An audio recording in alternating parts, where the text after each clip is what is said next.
What is up, guys? Broken Prophet here. Welcome back to the vlog. I know it looks like a live because I was gonna do a lot, but my plans got turned upside down. I'm gonna tell you how. But before I get into that, let me remind you guys that we are doing a webinar this September 6th. Is gonna be on it's like gonna be on hexing, cursing, what you guys like to call baneful working because we all have haters, we have enemies, we have stuff like that. And I always recommend turning the other cheek, but sometimes you can't. And so this is going to be a continuation of the first webinar where we're going to get a little bit heavier, a little bit darker, a little bit deeper, but we're going to have fun. So go ahead and sign up. You can go to my website, www.trueconjure.com. Just go to the current webinar. All right. It's $15 there. Make sure you include your phone number and your email address so that I can get you the registration link. Or you can pay $10 via Cashapp or Venmo. Same rules apply, y'all. I've got to have a way to get your link to you. So please give me your phone number or your email address. So now let's get into this video. And I know it's set up like I was gonna do it live because I thought about telling y'all this story live, but it was late, and y'all are like, "Prophet, you always doing these late lives," and I'm like, "All right, I hear y'all." So anyway, I decided to go ahead and record it, but since I was set up in live fashion and it was too like late, and plus I was a little bit spooked. I ain't even gonna lie, so I decided just to do it this way. Anyway, so I had told myself that I was going to go into this webinar by recording a video for y'all with like with a hexing and cursing working, right? And I was gonna go outside and feed the snakes because the snakes are in my former shop. Rip, but they're out there, and so I was taking their food, the rats, out there. It is dark or whatever, but I don't care. Y'all know I'm the former alcohol fueled Georgia whoop ass machine. Doesn't bother me. Plus, I had that Bethlehem on me. So, I've got the bucket that I have the rats in, and I'm heading out my back door. And I thought about it. I said, Hoodoo Dog hasn't gone out in a while. So I said, come on, boy. So, of course, he tears out the door. And, I head to the shed. He heads to go do his business. Now, he normally will follow me, right? After he does his business or whatever. But this time he started growling. And I'm like, what are you growling at, dude? Now I had my flashlight also, because it's country dark. So I had my flashlight and I'm looking around, looking around. I'm like, Brian, this you, dude. Those of you who are new to the channel, there's an entity that lives on my property who identifies himself as Brian. And so you know, we'll get into that some other video. But Hoodoo Dog is growling, and I'm looking, I don't see anything. And my flashlight's pretty strong. So I'm looking for like, like eyes in the darkness, like a deer, a coyote, something like that. Something that has his hair standing up on his back. You know, that's rare for him to like get that worked up for his hair to stand up, right? So anyway, I'm looking, I don't see anything. I'm like, oh, you dumb dog or whatever. But then he tears off running, growling, snarling, barking super loud. And I'm like, whoa. And I'm looking, I don't see anything. Now, I know what you guys are thinking, right? You live in the country and there's wild animals out there. He probably went chasing something. You guys don't know my dog. I know my dog. I've had him since he was 6 weeks old. When I picked him up from the breeder, um, it's like you could tell he was mine. He followed me since day one. He slept with me. um you know People who have been in person with me know that my dog is velcro. He would never leave me. I have no idea. I mean, I had to go and find him, and still he's looking, right? He's looking. That's when I started. So I didn't want him to run off. Grab him by the collar, take him back into the house, shut the door, pick the bucket of rats up, continue on down to the shed. I promise y'all, I felt like something was watching me. The hair on the back of my neck was standing up. The hair on my arms, and I'm a hairy dude, was standing up. The feeling was so heavy that by the time I got to the door of the shed, like I practically leapt in there and slammed the door behind me and locked it. Why? It's on my property. There's nothing here. There's nobody here. I mean, it was weird. I go in, feed the snakes. Well, first, hold on. I go in there and all the snakes are well, if you own snakes, it's called periscoping, where they're up like this. All of them. Now, normally one will do it, one or two. Sometimes when there's a storm coming, they'll do that because they can sense the change in barometric pressure. No, they were all doing it. And I'm like, again, how peculiar. As Hoodoo Holmes would say, peculiar. So, them periscope and then stop them from eating. They wolf those rats down, shut them up, everything, greeted my spiritual things that are in there. And, I'm out of there. I'm out, lock the door behind me, heading back to the house. Again, this feeling of something behind me was so strong that I whipped around several times, right? Heart's doing the thudder, thudder, thudder, thudder, thudder. I get in the house again, almost leapt in, locked the door behind me. I'm looking out the windows like, what was that? What was that? Go to my ancestor altar, candles flickering straight up and down. And if you took my class on ancestor altars, you know what that flickering means. That means that there is a message. And I pulled some cards, and it was all like, hey, you need to get your protections up. And so that's why we're here. That's why we're here. Because instead of the hexing, I decided let's do this video on how to tell if you are under spiritual attack or spiritual oppression, because there's two different things. See, spiritual attack is you got some crazy nignog out there who don't like you and they throwing something at you. Like I'm gonna show y'all how to throw something at somebody this upcoming webinar. Spiritual oppression is when there's an entity around and the effects can be similar. So we're going to go into how you can tell. Now, the f- I decided to do this kind of in real time other than live because this is something that just happened to me. And it's odd because y'all know I don't spook like that. But, that had me kind of like, I ain't even gonna lie to y'all. So one of the first things is a constant feeling of being watched. Okay, that's a gnat that's in here. That's not a ghost flying around, y'all. Because y'all love to tell me in the comment section, "Profit around." Then y'all timestamp it. I saw an orb. No, that's a gnat that came in from outside. But that feeling of being watched is a biggie. See, we all have instincts and spiritual gifts. We all know when somebody's looking at us. You ever been in a crowded room? And you just look around because you feel like somebody's looking at you. When you are at home at night and the blinds are open, and it's dark outside, you can't see out there, but you can tell when you got to shut that blind because it's just that feeling, right? We all get that. Most of the time, we're oblivious to what's going on, but if that feeling pops up out of nowhere that you are being watched, that is one of the strongest signs that there's something going on, either spiritual attack or spiritual oppression. Okay. You need to heed that. And of course, guys, listen, I don't want to offend anybody, but we all should be adults here. We all understand that mental health is a serious situation, especially nowadays. Okay? So, of course, some of these can mimic some symptoms of something else. Get yourselves checked out. It's okay. We need to stop this stigma or whatever, all right? Because I mean, it happens. It doesn't mean you're broken or anything's wrong with you. It just means that hey, maybe you need to go get a checkup. All right, maybe you need to go get a checkup. But with that out of the way,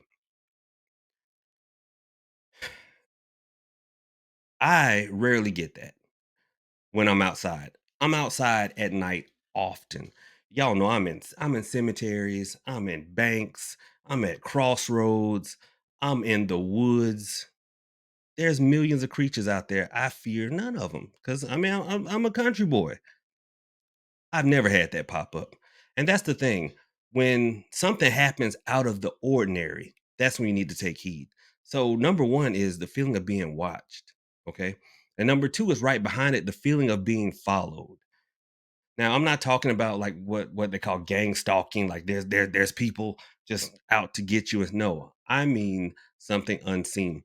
You guys saw that video where I showed y'all the scratches on my riding lawnmower seat. Now, when I was walking, this is area, the same area. And before any of y'all say anything, no, I have still not put my protections up. I've got protections on the shed slash former shop and protections at the house. But that point in between is the wild, wild west. And yeah, I should get on that. I really should get on that. Okay. I really should get on that, but I haven't yet. And that is where I always have an issue going from the house to the shed. Okay. And that's where I was walking. And again, we're playing on our natural, both physiological and spiritual instincts. You can tell when somebody's walking behind you, right? Don't say you can't because we all have done it, especially when it feels like somebody's walking too close, right? You like, man, dang, why are you so close? We can feel it, you know, and that's what I felt. Walking back to the house, it was like somebody's walking, and that's not the actual first. This is the second time that that has happened. Um, the first time I was like, I ain't gonna turn around. I ain't gonna turn around. I ain't looking. I'm nothing. Okay, this time I'm turning. Gosh, shoot. At this point, I had taken the Bethlehem out. I'm like, if somebody get hurt out here tonight, I ain't gonna be the only one. Somebody else getting some licks too. So that's number two, the feeling of something following you. Now, see, that can be a sign of both spiritual attack and spiritual oppression because when someone throws something spiritual at you, it's like giving birth. A hex, a curse. If you take my first class, you heard me say this before. It's like giving birth to a living thing, a spiritual entity that sole mission is to seek this person out and cause them harm. So it's going to follow you around. And I felt like something was behind me. Got to the house, everything was fine. And that is number 3. Number 3 is, do the issues or whatever it is that you're feeling, do they stop in certain areas? Do they stop when you go to church? Do they stop when you go to a protected area if you practice some form of spirituality, which I hope you should if you're on this channel?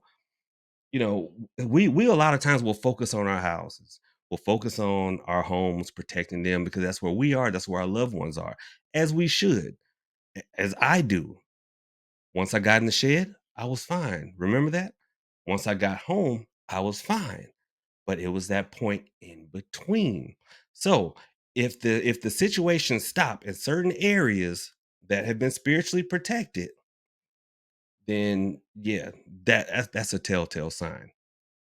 All right. Number four. Number four, I hope applies to everyone.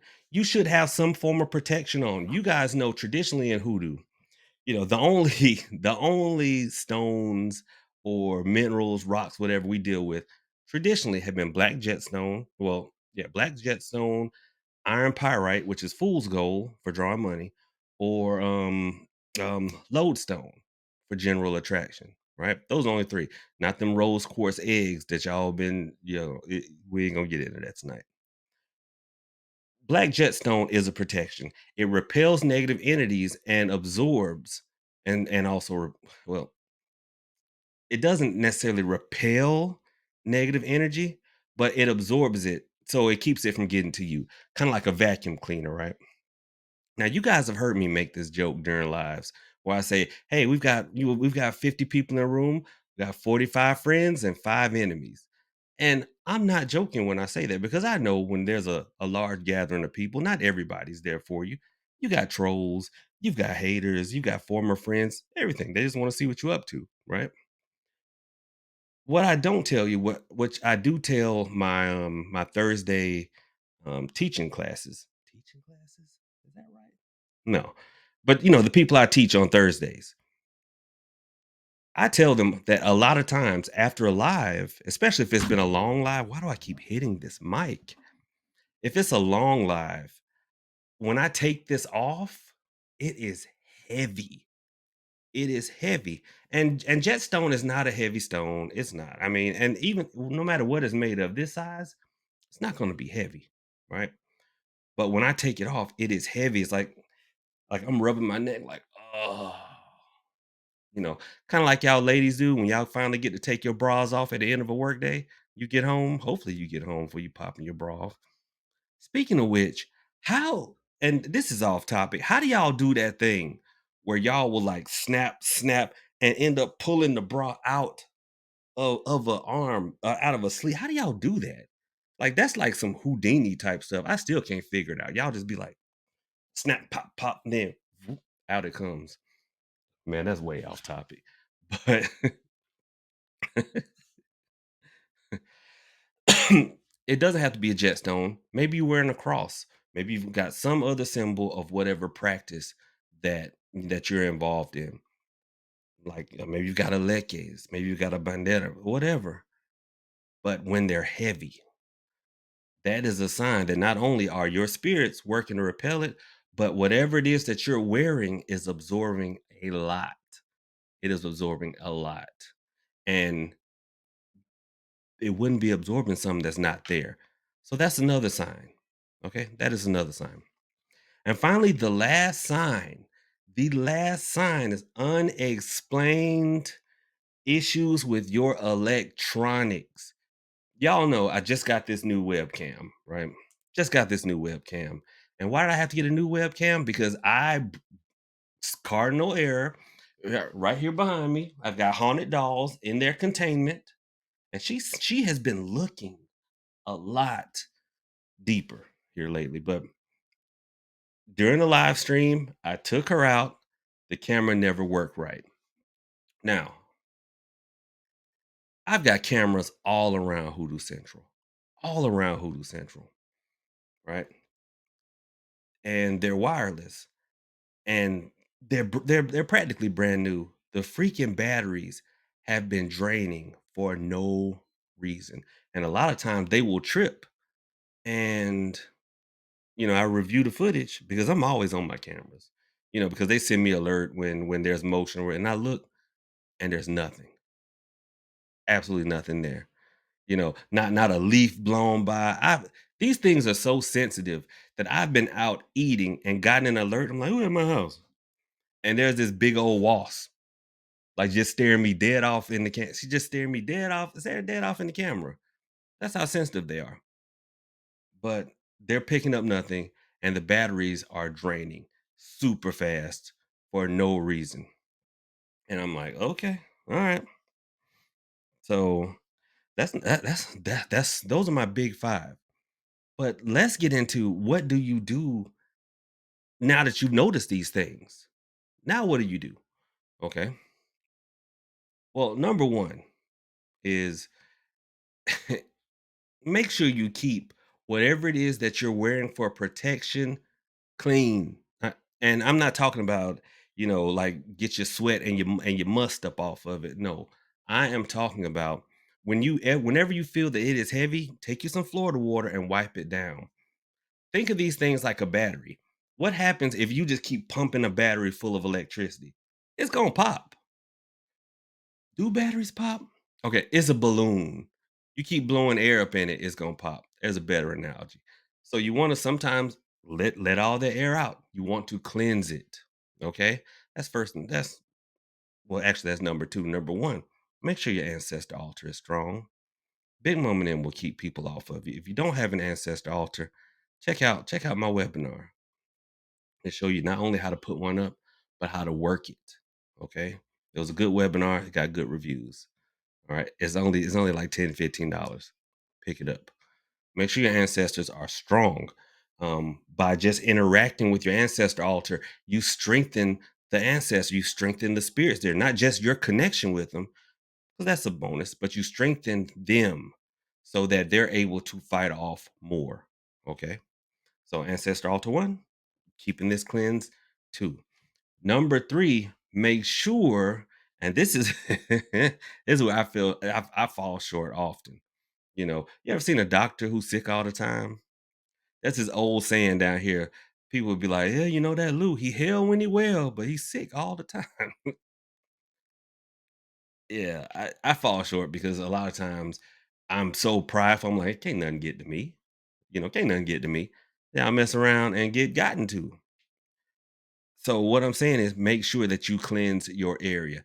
And this is okay, folks. Y'all heard it here first. If it is something that is outside, it is okay to use sage out there. I know. Y'all done heard me say stuff about sage that is for stuff for, the thing is you if it's outside, you don't know. It might be a spirit of the land. If it is a spirit of this land, we know this land belong to other people and their beliefs. Use sage outside. Inside, holy water, Palo Santo, frankincense, and myrrh. Just make sure you clean your area. Make sure that whatever incense you light, or if you just sprinkling holy water or you're sprinkling Florida water, make sure you get everywhere that is dark closets, drawers, under beds, under dressers, behind things. Make sure you get anything that can hold a shadow. All right. Make sure you clean all of that. Once you are done, just get you a broom, sweep your floor, sweep everything out the front door, and then make the sign of the cross on that door with the holy water or the Florida water, or if you were burning incense, use some of the ash that is left. Make the sign of the cross on the door, and it is sealed, and you are great. You are great. Another protection against spiritual attack or spiritual oppression is to not engage with it. I know that goes against a lot of what people say, but the thing is, if you're trained or you're familiar with these things, yes, you do claim your space. This is mine. You get out. If you are trained, if you're familiar with it. If not, ignore it. The thing about hexes and curses or even negative entities is that they want to scare you, they want to spook you because that energy that you release from fear feeds them and they get stronger. Think about it. When we are just talking about the ancestor altar, if you go to your ancestor altar enough, just your attention and your interaction strengthens them. The same thing with the negative entity. Your attention and your interaction strengthens it, so you do not want to feed it. It's like the sign at the zoo. Please do not feed the bears. Okay. So that was my story. And that was what I'm going to do about it. Y'all, please come to the webinar. It's going to be fun. And if you feel the need to sow a seed, please do so via Cash App or Venmo. The link will be down below or in the comment section of the video. Okay. And oh, I almost forgot. Guys, one of you did submit a picture of a working that you had done, and you wanted Hoodoo Holmes to dissect that for you. So he's here. He's here. So I'm going to bring him up here, and he's going to look at that working, and we're not giving any names or anything like that. I'm not going to say who sent it, not going to say who did the work. We're just going to show the picture, and Hoodoo Holmes is going to dissect it for you guys. All right, so let me get him up here. Ah, hello. Yours truly, Hoodoo Holmes, or some of you like to refer to me as Sherlock Hoodoo. Now, before we get into this working that was sent by dear, what was that? Oh, I can't say the name. My dear friend Lou did forget to mention one other thing that pertains to his story. You forgot the chap. And it is unexplained animal occurrences. See, that dear sweet pup ran off for no apparent reason. The snakes were going all willy nilly. And I will say one other thing. I noticed upon my visit that there were an awfully lot of crows. Now, ordinarily, crows here in the dear countryside would mean nothing, but we went to Walmart of all places, and we pulled up into the parking space, and right beside of us was the what do you guys call those things? The buggy shopping cart, the shopping cart corral, and there were three crows sitting right on the corral, looking dead at us. That's well, I couldn't have that. I looked and I said, "Well, what do you want? Go ahead then." And they took flight. Very peculiar. Mm. But we'll get into that later. Let's dissect this working that was sent by, I'm not gonna say their name. You see, I didn't even say him or her. I just said they. Like, that's what we do nowadays. Anyway, how do I? Is that? Ah, there it is. Okay. So apparently, this dear person requested love workings from a spiritual worker. Great. You identify a problem, you went to someone for a solution, and these two items were what they were sent. Hmm. So, well, first things first. The jar on the left, it appears to have a petition paper dead center that must have been stained because it has turned a lovely shade of pink. A lovely shade of pink, I dare say. I see what appear to be rose petals. And, well, what are those green things? Is that cardamom? Is that cardamom? Are they chickpeas? But I don't know what they are. But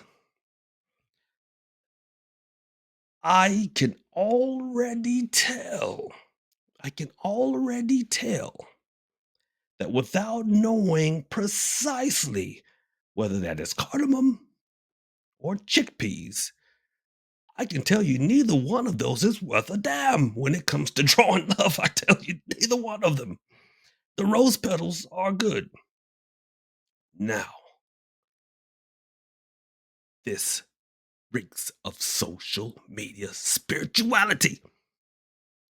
Listen, I know that they are wet, not by sugar and water, which we all know is most advantageous. No, they are wet by honey. And see, we can tell that there's very little viscosity on the inside of this jar. Well, no, I'm sorry. Is a lot of viscosity. It is very thick. You can tell by how it clings to the ingredients and how it seems to have been caked and pulled at the bottom.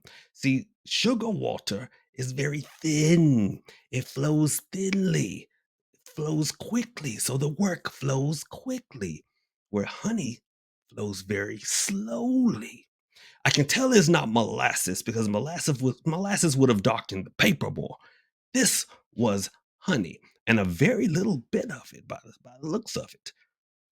But it's caked at the bottom. That work is stalled out. And I dare say, even if the proper ingredients were used, that the client would have gotten zero effect from this working. But it is social media because if you look at the top of the jar, it's people on social media love dripping candle wax over their jars. It gives it the extra spooky factor. Hmm. So, jar number one is a bust. Let us look at jar number two, the one on the right. Jar number two appears to contain sunflower seeds. Dear God, is that glitter? Well, I am not opposed to glitter. My dear friend Lou took me to a gentleman's establishment, and when I left, my lap had glitter in it. I don't know where it came from. Do the ladies over here like to wear glitter? But anyway, I always say, where there's glitter, there's a good time, but not in your spiritual workings. That is gold glitter at the top of that jar.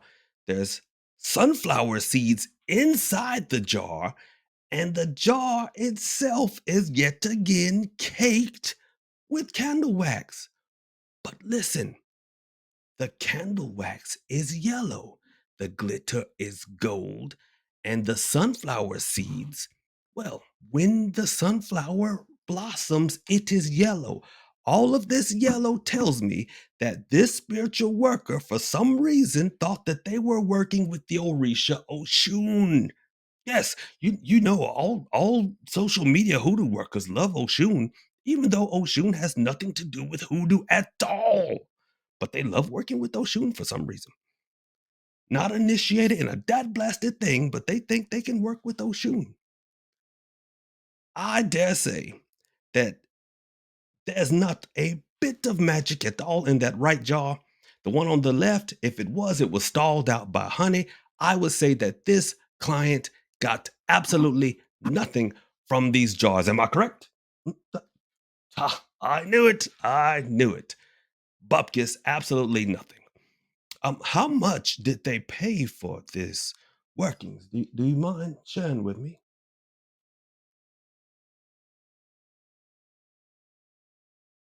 Per jar?